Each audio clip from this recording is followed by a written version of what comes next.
Hi golfers and welcome. I'm Coach Carolyn, Leadbetter certified instructor and former professional tour player, and I'm here today to talk to you about the release. So the release is quite possibly one of the most talked about motions and positions in the golf swing, and I'm here today to shed some light on what it should be like, what it should not be like, what are the dangers, what are the common mistakes, and how you can make sure that you get your club face to the ball more solid, more square, more often. So let's jump into it. All right. So the release essentially happens right at the ball. So if we grab a ball here, the release ideally happens within the foot of kind of the distance from just before the ball to just behind the ball. And that's the space in the golf swing, the stretch of the golf swing that's most commonly referred to as the release. But I want to clarify that there really isn't a whole lot of hand action, active hand turning.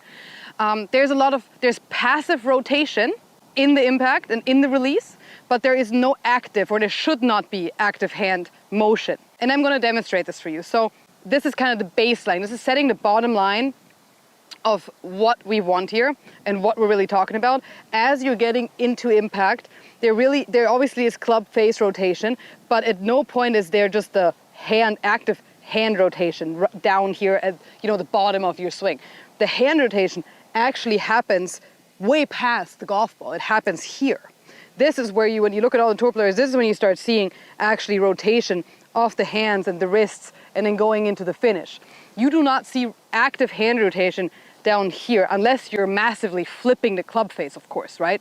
And this leads me into one of the most common mistakes is flipping the club face. So let's talk about why people flip the club face. And this goes back to the passive rotation I was talking about before, because it's passive as it's driven by the big muscles in the swing. It's driven by your core, it's driven by your chest and by the body rotation. The hands are just attached to your body and they will follow the rotation of the big muscles, unless you have to compensate, which brings you to the flip. If you're compensating and your body is stalling and stopping and not rotating, your hands will have to take over.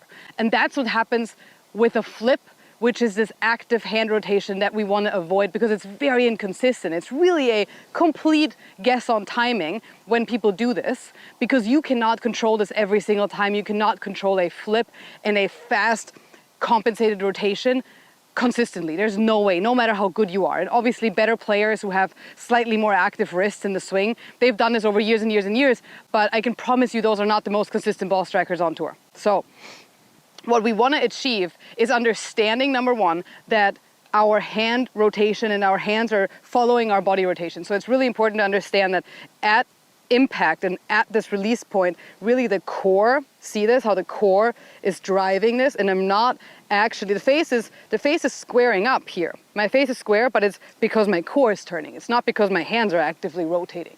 So we want to make sure that your core is actually driving that impact position and that face rotation. And then here really, as the body is rotating and as the centripetal force of the club head is pulling out, this is when your hands are starting to then actually roll over, release, actually actively release and turn, but it's way past the golf ball, way past impact.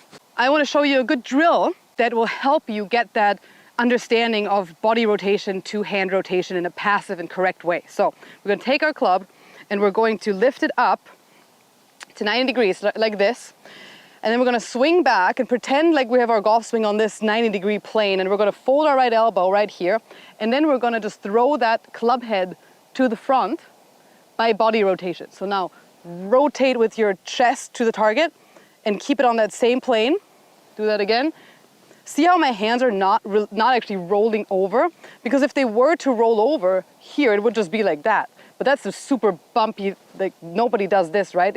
It's a very hard one to do, and you can feel that that's wrong. So here, swinging on this plane and rotating with your chest towards the target is that same feel you want to have on the actual golf swing plane. So now let's work our way down on that same kind of plane as we're tilting our chest to almost down to the golf swing.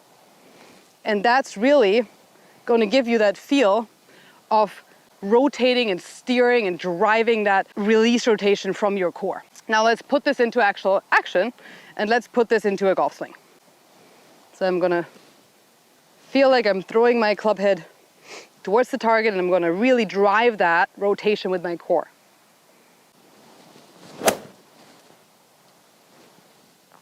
And this is going to take, when you do this is going to take a couple of shots to get the feeling, because it's not easy to drive through to the target with your core, but that's really going to increase your strength, your force, and that gets translated into your golf ball. Again, hit another one for you guys.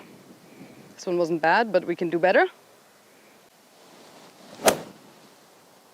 There we go. Really nice drive through to the finish, through to the target with my chest, and really passive hand rotation in that release space of the golf swing, in that impact space of the golf swing. So I hope this little explanation on release and impact and hand rotation that's really driven by the core and your body rotation made sense to you guys, that you guys can try to feel this next time you go out there. And if you like this video, subscribe, give it a thumbs up, leave me some comments. I always love to hear from my followers, and I can't wait for next session.